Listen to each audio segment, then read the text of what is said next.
Jamie and Jerry are with me for this one, and we're going to look at this game in a while, Jerry, but first of all, the Irish squad announced this week ahead of the summer series in New Zealand. What have you made of the squad that Andy Farrell has picked?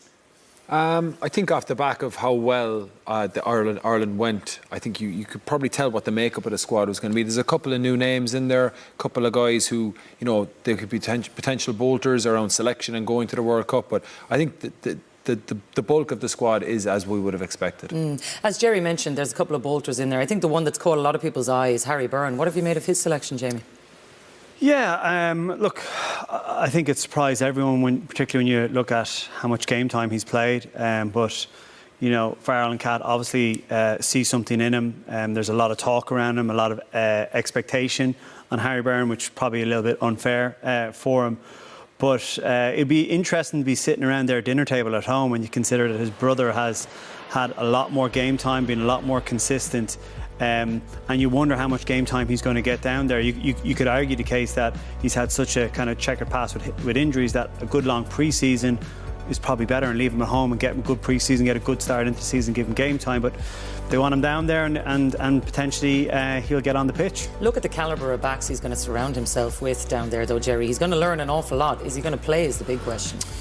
I think one of the benefits of having him there is that they'll see him working in that environment, and you know, I think the first and foremost, the platinum option for Andy Farrell is to go down there and win this series. I think success might look like winning a game, and if they do that, it gives them a little bit more leeway to go and experiment and see how much depth they've got. And you know, I think that there'll be no better testing area than for Harry Byrne if he does get game time than down in New Zealand. Yeah, look, I suppose that's the big question, because winning changes the dynamic of how much he can play around with this squad, doesn't it?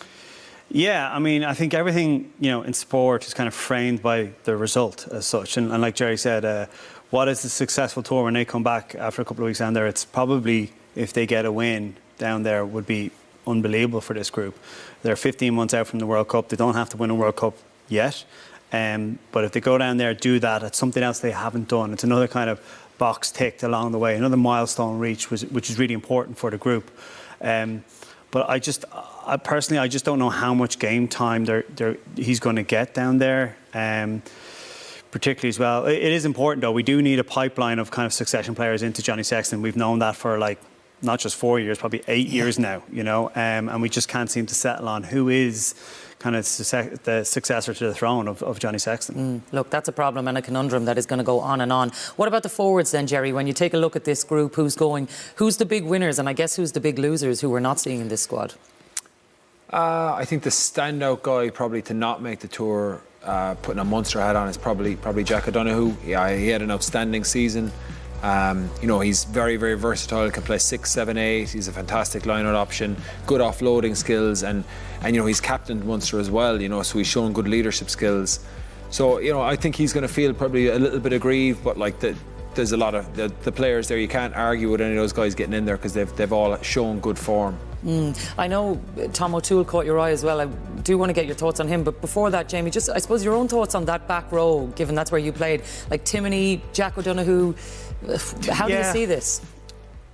I mean, a step removed from Flannery, I kind of go, you know, Ulster are probably a team that are in better form than Munster, playing as a team. I think Ulster are playing as, you know, probably a bit more like a group of individuals. And I think that's probably the edge that Timoney's coming off a team that has done well, and that's what's maybe got him over the line.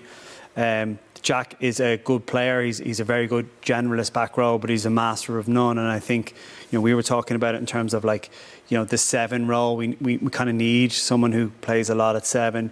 I know Peter could step in there, but he's not an out-and-out 7.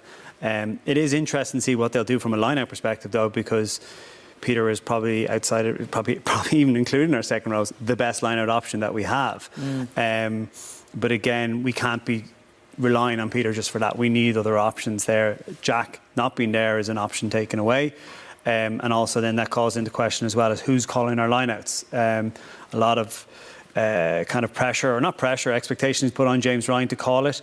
In Leinster, you could look at the last 2 games where they left out Ross Maloney, who's arguably the best line-out caller in it, not getting the nod for the final and the knock-on effect that's having.